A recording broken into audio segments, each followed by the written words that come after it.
Welcome, everybody.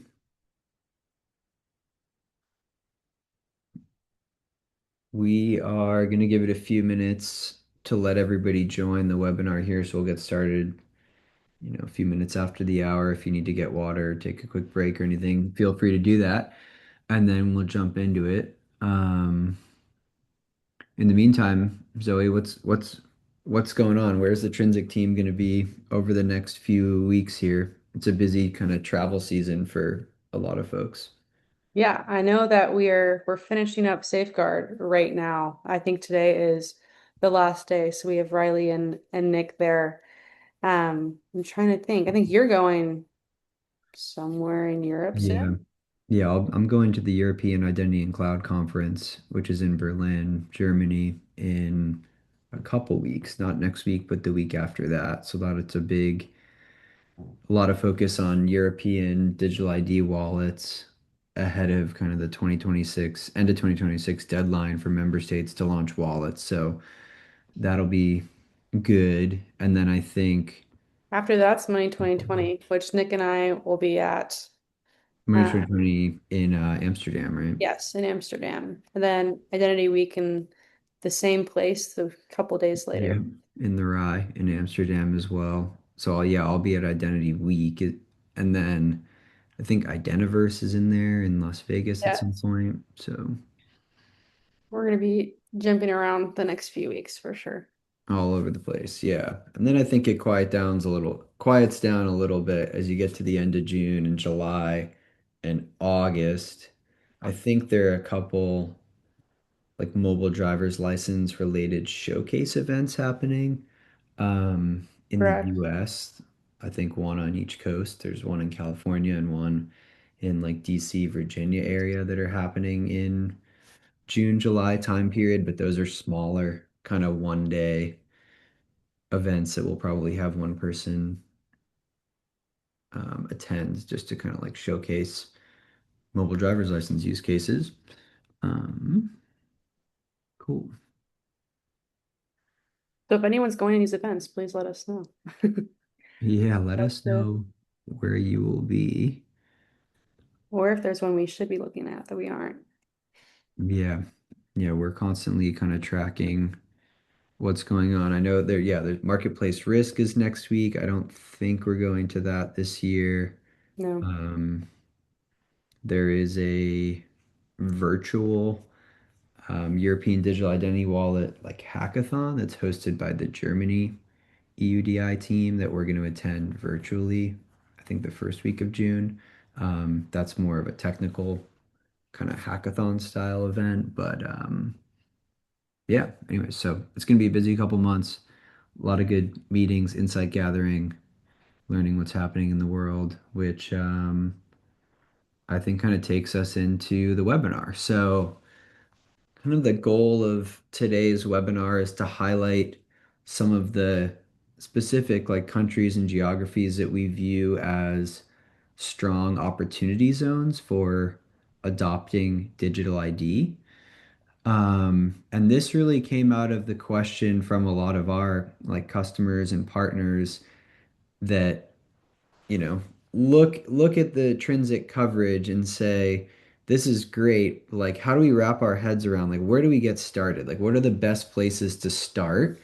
Accepting digital IDs. So that is kind of the um impetus for this content that we've made. We originally published this last year as an ebook and did a webinar. We've gone through and like updated that. So we've added some new countries. We've reclassified certain countries as things have shifted over the last 12 months or so.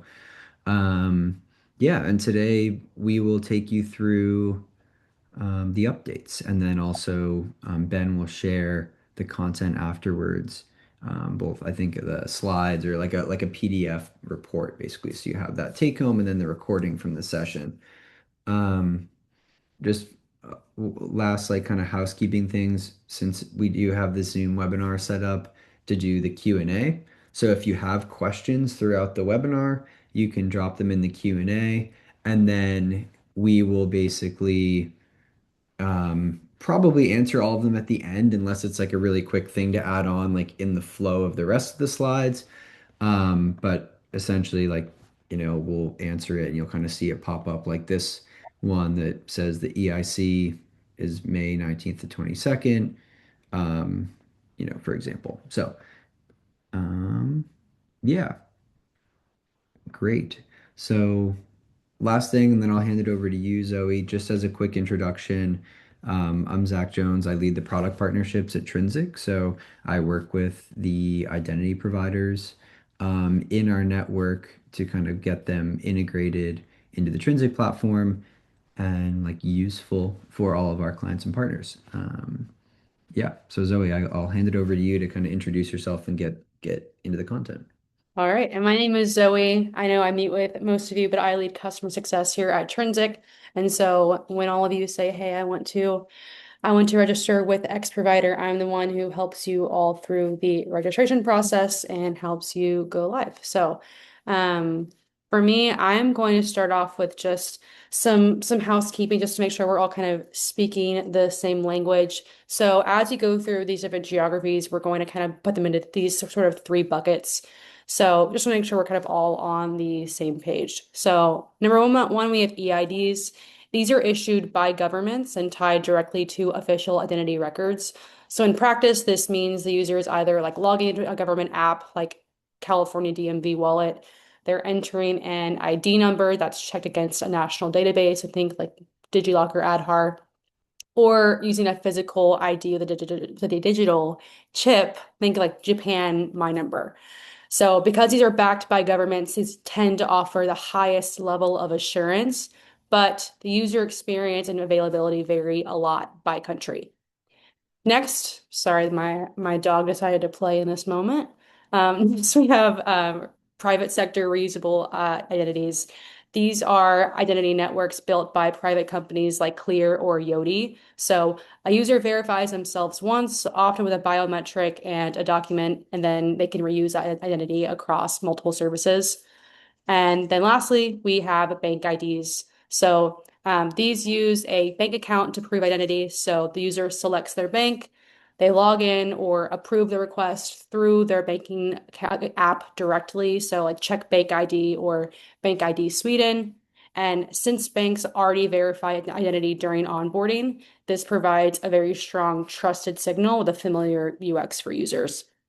So these categories matter a lot because they sort of determine kind of what the user actually has to do, how strong the identity signal is, and how widely adopted the method is in each market. So we'll reference this as we go through each region.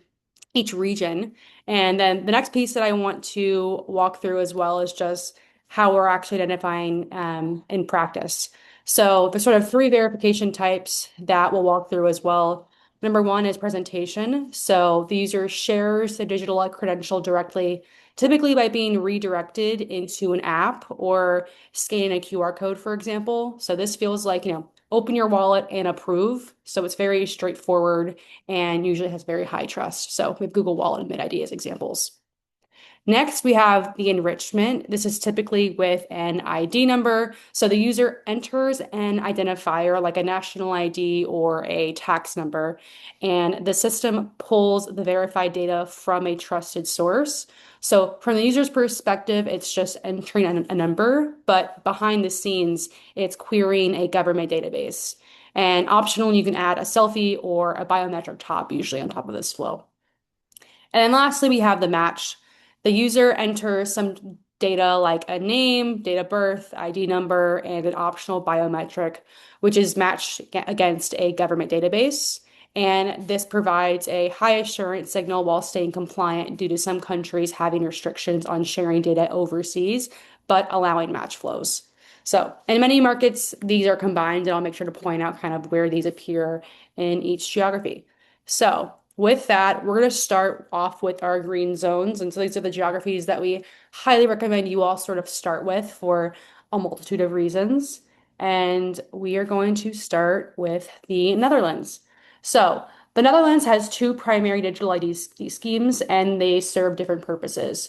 So DigID is used for accessing government services and has over 10 million users. but it's limited to public sector use cases. So for private sector verification, IDEN is the primary option. It's a bank-based digital ID available to roughly 14 million users and is very widely accepted across banking, insurance, telecoms, e-commerce, and gambling.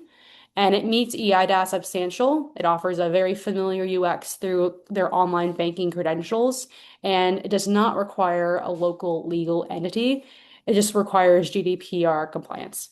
So it's one of the easier markets for international companies to enter. And we will also be supporting a third option in the Netherlands soon called Digidentity. And that is a reusable private sector ID and can be another option depending on the use case.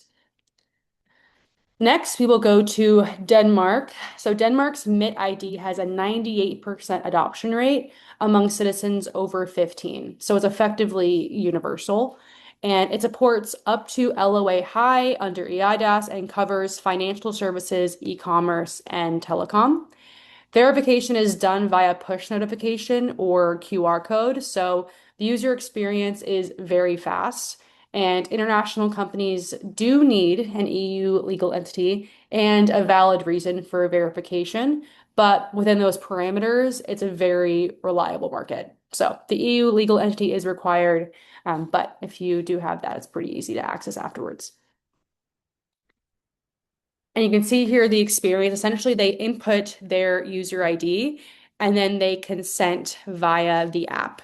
And then from there, they just approve. So just a quick look at the mid-ID user experience. And moving on to our next geography. So we have the Baltics. So the Baltics have some of the most mature digital ID infrastructure in the world. Smart ID alone covers 75% of the adults across the three countries. And that doesn't include schemes like mobile ID in Estonia or the one in Latvia that I quite literally cannot pronounce. And all of these support up to LOA high.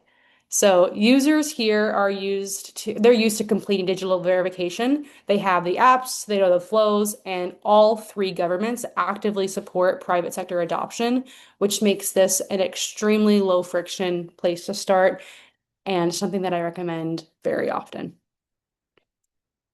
Moving on to Brazil. So Brazil CPF number is required for most transactions in the country. So adoption is essentially universal. And the private sector already uses it as sort of a baseline. And the digital CNH, which is Brazil's digital driver's license, has over 60 million users and is gaining fast as a verification tool for banking, telecom, and retail. Assurance can be increased by adding a biometric matching against government databases, and the regulatory environment is very manageable. So privacy and consent rules exist, but they're not unusually burdensome. So also a very popular place to start and a very easy flow for the user. Moving on to India. So this is a popular one that we discuss very often, but Aadhaar covers 95% of India's very large populations, about 1.3 billion people. Through DigiLocker, users share a verified e-Aadhaar using a PIN and a one-time passcode with an optional biometric for regulatory use cases.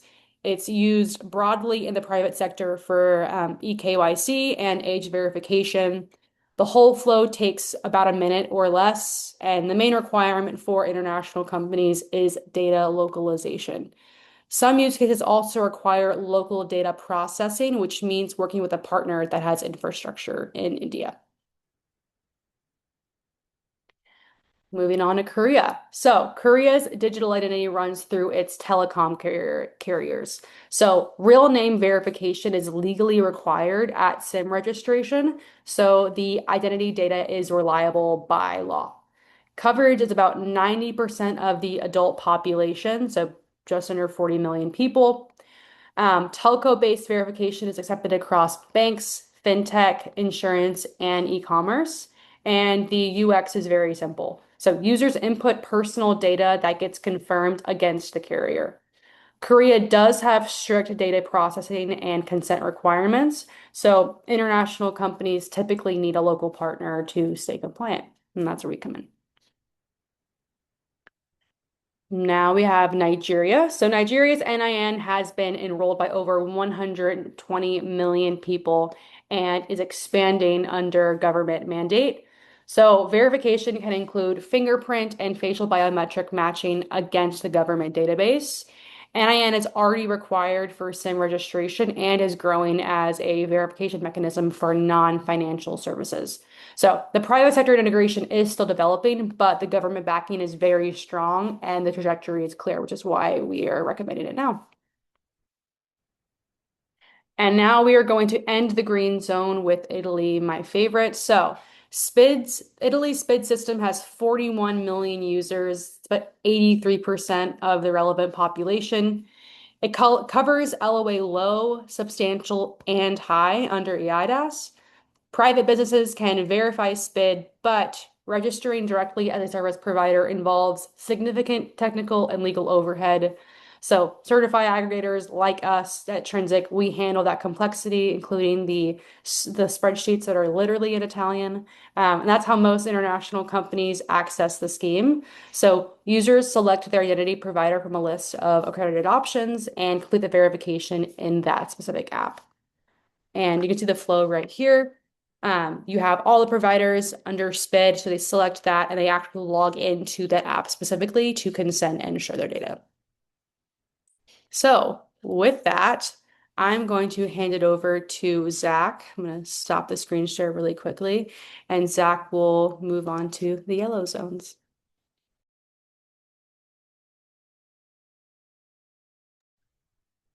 Okay, I think my screen share is working here.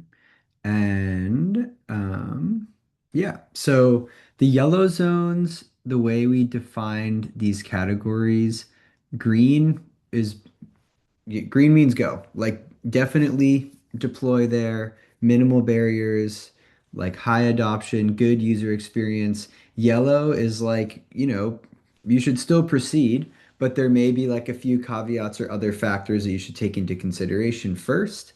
Or maybe the market is like a little bit more complex and there's a few different digital IDs that are different types with varying adoption levels and interaction models. And that's kind of the case for the US. So, mobile driver's license in the US is a big kind of push right now, but the adoption is not super high quite yet. So there are about like 20 states issuing mobile driver's licenses. There are currently 17 different mobile driver's license applications between Google, Apple, and Samsung, state-specific wallets like California DMV and LA Wallet. So there's a lot of fragmentation there, which Trinsic helps to simplify. And then there are also private sector players like Clear, which has a network of about 40 million verified users. So there's still a lot of opportunity in the US. You just have to be ready for a little bit of that like variation between like the government issued mobile driver's license, private sector networks like Clear and others that are growing in adoption in the US. Generally, like the user experience is like very good and strong here. Um, and for example, like the way that Google Wallet and some other MDL verifications work, is that you get kind of a native like a pop-up that shows up and kind of gives the user the opportunity to see what data is being shared with who, and then consent to sharing that data. Um, one other dynamic worth mentioning in the US, which is common in some other countries now too, is this idea of like an ID pass, which is actually like a derived passport credential that both Google and Apple support right now. Apple just supports it in the US, Google supports it in the US, UK, and now Brazil, Singapore, and Taiwan. So this is it's not a government issued credential, but it is derived from an NFC scan of the passport chip. So it is still very high trust, and then it sits inside, Google or Apple Wallet alongside your mobile driver's license or other passes in there. Um, France is an interesting market because they have kind of emerged as a leader in the EU digital ID wallet space as of recently because of a lot of kind of public collaboration opportunities. So, like interoperability events, sandbox testing. Um, but again, there's a little bit of complexity here because France Identité is an existing mobile application that has about 4 million users and can currently be used in production to sign in and access government services. But it's also going to become the like certified EU digital ID wallet in France. Um, but those protocols have not merged into the production app, so they have a whole sandbox testing environment for the France Identité Sandbox app, which Trinsic supports. So you can demonstrate utilizing like the European Digital ID Wallet protocols for verification using the France Identité Sandbox. So we're excited about what's happening and developing in France. The other thing worth mentioning is that the one of the other like widespread kind of digital IDs that is currently being used for government services and private services, l'identité numérique, which again probably not pronouncing this perfectly, but um, that is another scheme that Trinsic supports. It has about 8.5 million users, and like a good user experience reaches level of assurance substantial, and is kind of friendly to private sector integration currently. So. Um, Overview in France. Also, kind of in the Europe uh, economic area here, Sweden and Norway are both very well known for basically ubiquitous bank IDs that are adopted by pretty much the whole population.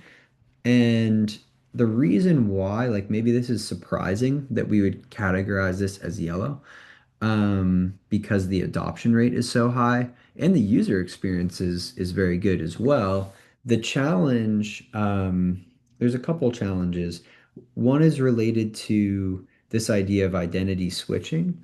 So there are pretty heavy restrictions in these markets related to like what you can do with like an account or a profile once you're using bank ID for like login or authentication. So there are some like limitations that you cannot like use a bank ID login to then derive trust and create like another form of like trusted profile that doesn't then use the bank ID to authenticate going forward because they charge per authentication. Um, so there is a little bit of complexity there to navigate. For Bank ID Norway specifically, you do need a Norwegian bank account in order to be able to integrate that. So that obviously makes it a bit less accessible to like the international market, which is who Trinsic caters to generally. A lot of our clients they may have multiple entities, but Norway is not usually like the first country where an entity would be opened if you're in 5 different countries or something. So good, but with a couple caveats there. User experience is great though. So, if you have the Bank ID app and you're logging in somewhere on your computer, you'll see a QR code. You'll scan that with the application, put in your PIN or do like a biometric, and then, consent to share your data there. So very smooth, seamless. People are accustomed to it. Um, Singapore, we also put yellow here because of again kind of like regulatory complexity requiring a Singapore local entity. Um, the adoption rate is very high, high 90% used daily.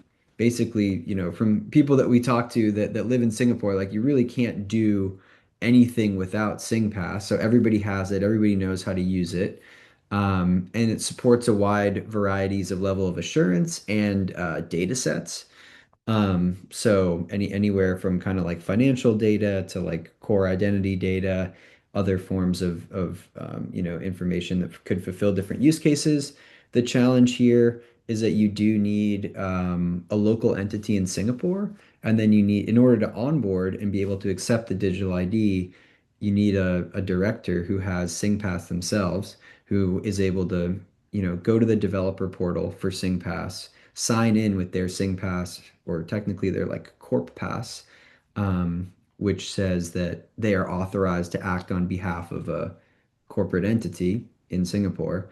And then from there, it's actually quite straightforward in terms of filling in use case details, inputting some redirect URLs, and then kind of demonstrating an integration in the staging environment before you get permission to go to production.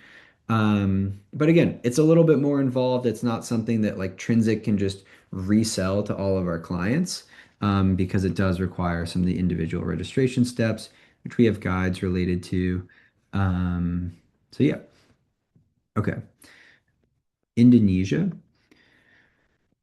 So Indonesia market is interesting because the kind of the prevalent form of digital ID here is driven by this like a comprehensive biometric database that different players in the market will utilize for powering like a matching flow from a compliance perspective. So what we power here is essentially an experience where a user can put in like name, date of birth, NIK number, which is a national ID number, and then optionally include like a biometric or a selfie that will be checked against the Duke Chopel database or the source of truth there.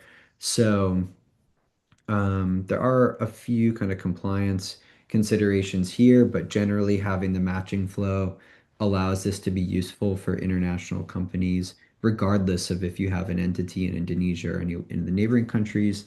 And the user experience here can be completely kind of, white label, like you can have your own form, you can use a Trinsic hosted form, you can include a biometric, you can don't have to include a biometric.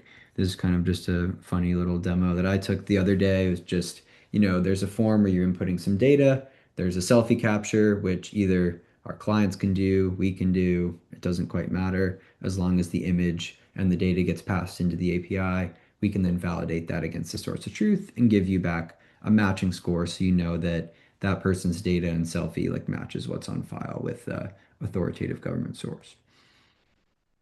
Um, UAE is kind of falls into a similar bucket as SingPass, honestly. So very widespread digital ID ecosystem, easily, good user experience used by a large percentage of the population, but again requires a local entity and a local director who has the digital ID to log into a developer portal and like request access. So that kind of convention is actually fairly common across a number of geographies, and you can understand why it exists for like local companies. But if you're obviously an international platform company and you're onboarding users from the UAE or users from Singapore and you don't have a corporate entity there, it presents challenges. So if you have the entity and you have kind of the director who's willing to go through that process, it's not all that challenging. You're kind of clicking some buttons in a portal, and then we can help you figure out, what needs to be submitted, and we can link up all the technical wiring there. So it's not a huge lift, but it does require oftentimes, a check-in with the compliance team or finding the right officer who's able to act on behalf of the entity. Um, so yeah, Japan is quite different and quite a unique digital ID landscape because the primary form of digital ID verification is based on the My Number card, which is kind of an NFC enabled like chip card that's combined with a PIN and then used in combination with a number of smartphone apps depending on your operating system. Um, there's not really a common like reusable like digital only ID. So generally like each time you're presenting your My Number card, you need to go back to an application and do the NFC scan. Um, that user experience is not our favorite user experience because when we think about supporting digital IDs, kind of like the gold standard of what we want to support is like that Apple Pay like experience where you don't need your wallet. You could just do it on your phone. You don't need another document. Maybe you're out somewhere, you're sitting on the couch, you're in transit, needing to kind of balance like finding your ID card and opening the app and doing that is not ideal, which is why part of the reason we have it classified in yellow here. Adoption is very high though. Like, almost all adults have a My Number card that is enabled with this functionality. Um, but again, it's not maybe the best user experience. Um, the one note here is that in the Apple Wallet, you can actually digitize your My Number card and then present it purely through like a, online protocol like the Digital Credentials API or something. The adoption of that's like quite low at this time. iOS adoption in Japan is pretty high, like 60 or 70%, but the adoption of the digital My Number card is still, I think, just in like the single millions, like millions of people, which would be, less than 10% of the population. So you can't rely on that if you want to accommodate like, a large group. Um, Poland is also a very interesting market here because there are a number of different digital ID ecosystems active or digital ID schemes that are active at the same time. The two most prominent would be MOB Watel and Mohe ID. MOB Watel is like a government EID application that will kind of become their EU digital ID wallet, although there will, as of last week, they announced there will temporarily be two separate applications. There will be the existing Mobi Waddle application and then a new one that incorporates the EUDI protocols, and then they will eventually merge. A lot of complexity there that, we could spend a whole webinar on. And then Mohe ID Poland is actually a bank ID. So that is, overseen by a consortium of participating banks. Mohe ID has a higher adoption rate than MOB Watel right now, but they're quite restrictive in what use cases are allowed because of the nature of the banking consortium. They need to improve, they need to approve the use cases, and then generally bank IDs are a bit more conservative in the types of relying parties and service providers that they allow to integrate. So things that may be competitive to the banks themselves are not generally encouraged. And then things that are maybe from like fringe industries, even if they are legal, are maybe discouraged or not allowed. So things like crypto or adult content or something may be legal, but not, kind of sanctioned by the banking consortium. Um, so complication is that Mohe ID is a bit selective in the service providers that they allow. MOB Watel is the government app.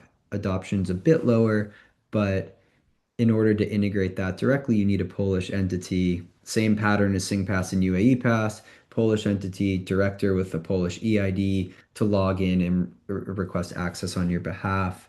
Um, what we have done kind of in this geography is worked with a local compliance partner in Poland who is powering a match flow. So essentially similar to what we showed in Indonesia, where you could enter some data about the user, but instead of just taking a selfie and like submitting that and checking against a database, we actually launched the full like authenticated MOB Watel flow. So data is entered, user goes through the MOB Watel flow to consent to share their data with the local compliance partner, and then we get back a matching score and kind of share that downstream to get like a government verified identity that's authenticated to a high degree while remaining compliant. Um, so again, that's why it's yellow. Adoption's pretty high, but there's some complexities you need to navigate. Philippines, somebody I think just dropped this in the chat, so here is the answer. Philippines has high digital ID kind of registration is maybe the right way to put it. So a high percentage of the population is registered with PhilSys, which is the biometric database.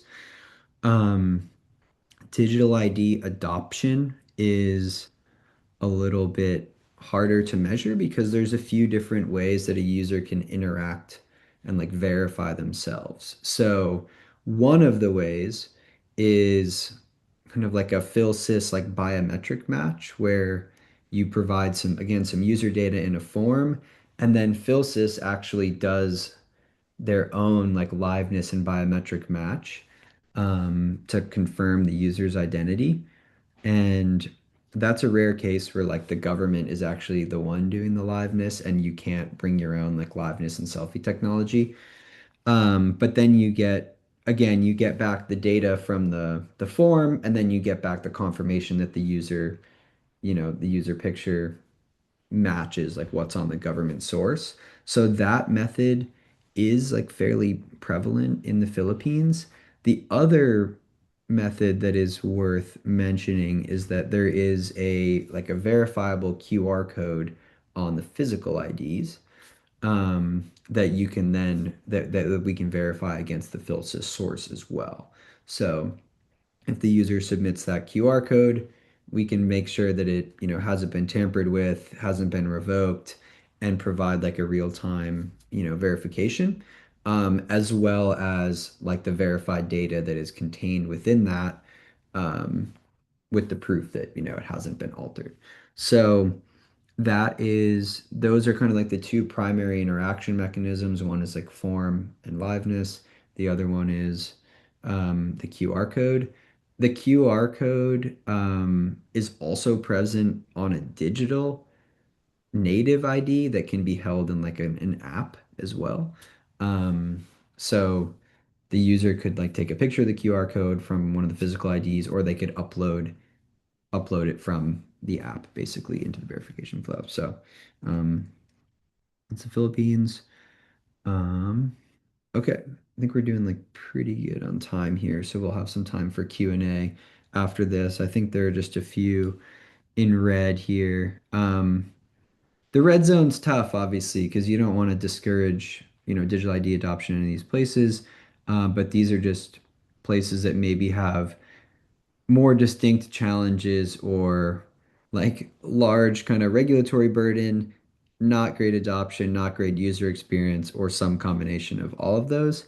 I think in Germany right now, kind of the high trust way of verifying yourself requires a physical EID card and then some mobile application or SDK that can read that. um, Part of the challenge is that it requires a PIN that was issued by the government that a lot of people don't know. And if you don't know your PIN, it's hard to reset it or get a new PIN. Thus, the digital ID adoption is quite low. Like it's somewhere in like the 20% or something, maybe 30% now of people that have actually used the digital ID. Um, there are maybe things that are improving slightly or growing slightly, but there's a lot of work to support a user experience that's not very good and not very well adopted. So this is challenging. Hopefully, this gets better with the EU digital ID wallets. Germany is also kind of leading the charge on, um, you know, creating sandbox environments and participating in the interoperability events there. And we'll be involved in some of those things, which you'll see more about probably in the next week or two. Um, so, anyways, that's kind of the current read on Germany, but hopefully it improves a lot soon. Um, Canada, we also hope like changes very soon, but the way that it currently kind of sits is that there's historically been a lot of push towards digital ID and things like the BC wallet were kind of one of the first like verifiable credential based digital wallets that could, hold a citizen's identity that was issued by a government body. Um, Due to some like user experience challenges or constraints, the adoption of that was like quite low, and thus like the relying party usage and kind of user value was fairly low. Um, Interac is a bank-based ID, very similar to bank IDs in other geographies, which has a great opportunity to become a very prominent digital ID and is widely used in like certain use cases throughout Canada. When we're evaluating these, we're evaluating them through the lens of like international platform companies. So if you are a Canadian company, um, this doesn't quite apply because you might have an easier path to adopt this. But if you are not a Canadian company, it's quite challenging to, um, integrate with Interact as an ID method.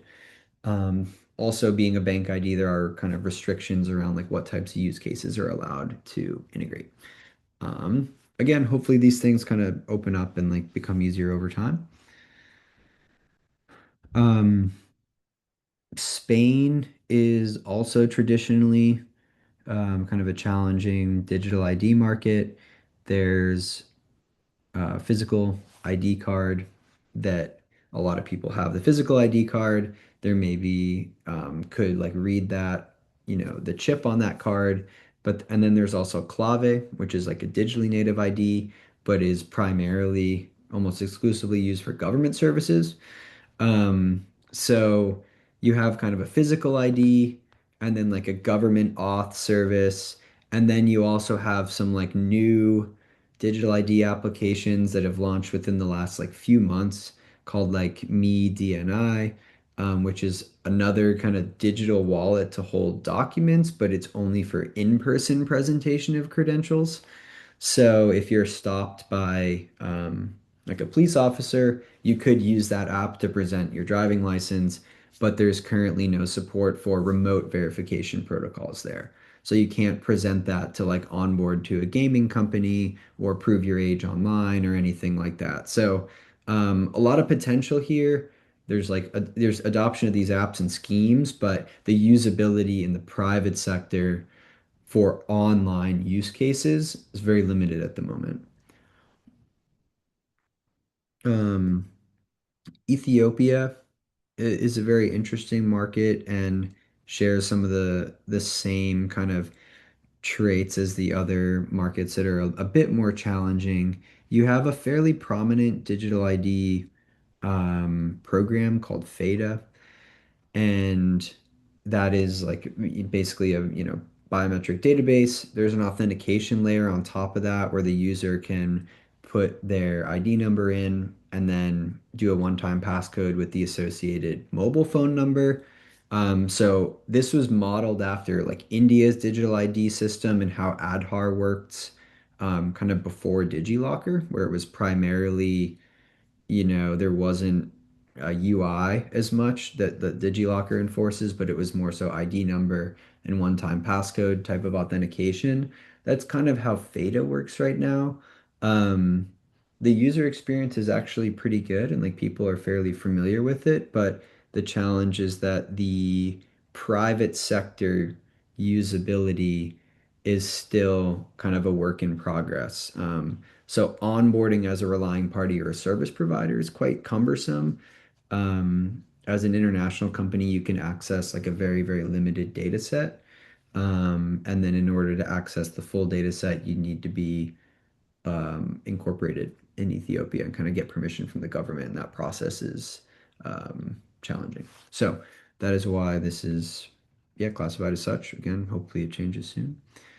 Um, and yeah, that kind of wraps up the overview of the different opportunity zones here. So maybe I'll welcome Zoe back on the stage, and then we will open we'll open things back up to Q&A. I think there were a couple in there, so I need to find the Q&A section.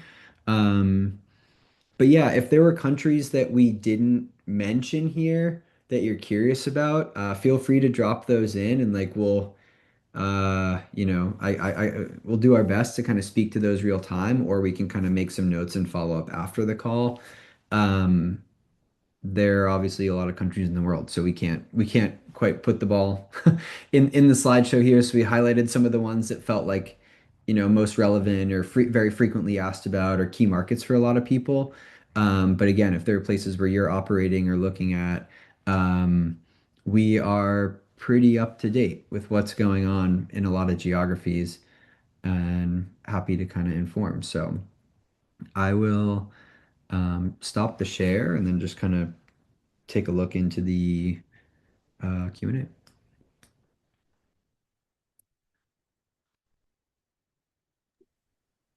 Looks like we have a question about any insights on the UK market. Awesome. Okay, any insights on the UK market? This is an interesting one. There's a couple questions on this one, so I think we can you answer live both of them at the same time so you can see both the questions? So UK market, there are there's a trust framework in the UK that dictates that private sector identity companies can get like accredited against, or, audited against and accredited for. Within that trust framework, there's a number of roles related to like what types of verifications you can provide, and then also related to like digital ID issuance. So my understanding of the market was that, maybe a year ago or 2 years ago, within the trust framework, a lot of the private sector companies we're registering there to be like trusted digital IDs or reusable IDs under the framework. And at that time, there was no real conception of like a government issued digital ID. So the private sector was governed by this framework, audited against the framework, and then, could bring their reusable IDs to market. And those would have some sort of legal footing as well, which I think is still in progress and moving forward. But for example, like you could use your Yodi ID to prove that you're over 21 at a supermarket or something. I don't know specifically where that is from a legislative point of view, but I know that that was like one of the overarching goals and still is. About a year ago, maybe a little bit more, the government announced the Gov UK wallet, which is an existing mobile application that was promised to start issuing standards-based credentials like a digital driver's license and a, veteran benefits card. The mobile driver's license is supposed to be issued at the end of 2025. That hasn't happened yet. Um, it's, may happen soon. Don't quite know. But the fact that the government said we're going to issue our own credential challenges the private sector's role in that market because if the government's issuing a government-backed, government-signed free identity credential, the value of the private sector credential, maybe comparatively, the relying party may choose the government credential. The way that they accommodated that is by saying that, well, you can actually only verify the government issued credential if you're registered against the trust framework. Okay, great. So that's good. That makes sense. That kind of maybe keeps both sides happy, maybe. Then you had the announcement. I don't remember timing wise when this was. It feels like it was like last fall or something that the prime minister announced there was going to become a mandatory digital ID, which was a different from the Gov UK wallet, different from the mobile driver's license, um, which kind of further created tension, I think, between the government and the private sector, and even created confusion within the government itself in terms of who is doing what and what's going to happen in that market. So I think since then, and people can correct me if I'm wrong, because people in the webinar actually live in the UK and may have even more up-to-date information here. Since that's happened, the mandatory digital ID has been kind of loosened or walked back. The timeline on that was always like a multi-year timeline. So it wasn't going to be launched until, 2029 or something. That caused a lot of like stir though. And we also, again, like the Gov UK wallet and the mobile driver's license is theoretically still progressing, independent of the whole like mandatory digital ID conversation. Um, so anyways, that is a quick, not so quick overview on the UK market. And if people have, anything to add that I missed, feel free. Um, okay, so we done. Done. UK is moving slowly. Yes. Okay. Awesome. Other question here about Philsys, which we answered. Do we integrate with Philsys? Answer is yes. Um, yeah. Yeah. Anything that you'd add on this, Zoe, or like anything else comes to mind that kind of comes up frequently on questions on customer calls? I'm trying to think. I know MDLs is always a hot topic as to kind of how to support that. I know that, we've been working very closely, with Google to make the process a lot simpler. And so we do see some traffic there. Of course, the MDL landscape in the US is very fragmented and not as mature as, Europe, but, we have some customers who are, trying to get ahead of things. So, when adoption does increase in the US, they're already supporting it and prepared. And so, have definitely seen some traction in the US, although adoption, like I said, is just not as high as the EU. Yeah. Um, the other thing that is obviously on a lot of people's mind is the EU digital identity wallets. We talked about this a bit, like in some of the specific countries like France and Poland. We have recently created some new resources within like the Trinsic Market Intelligence Hub. So these are resources that are available, to like customers and partners here, and basically help you understand, what digital IDs exist within a given country. Like France, is the EUDI wallet there like an existing application that's going to be upgraded? Is it a new application? Have they announced it yet? Is there a name? Is there a logo? And kind of like what the status of those different things are. So if you are not in the Market Intelligence Hub, or if you haven't checked it in the last like week or two, there are some updated tabs there specifically around like the EUDI wallet tracker, and the comparison there, because I think one of the things that is emerging as we get closer to the end of 2026 deadline is that at one point there was the idea that every member state's going to launch a digital ID wallet by the end of this year, and every existing EID in every country will like no longer need to exist because you'll have this government EID wallet that everyone's just going to use. And I think what's becoming clear is that we're going to have multi-wallet ecosystems in almost every country over the next few years. So you will need to support the EUDI wallet from a compliance perspective. Customers are going to ask for that. But there may only be, 2 million people in a given country that actually have the EUDI wallet, while there's 10 million people that have an existing EID that is, trustworthy, good user experience, and valuable in the private sector.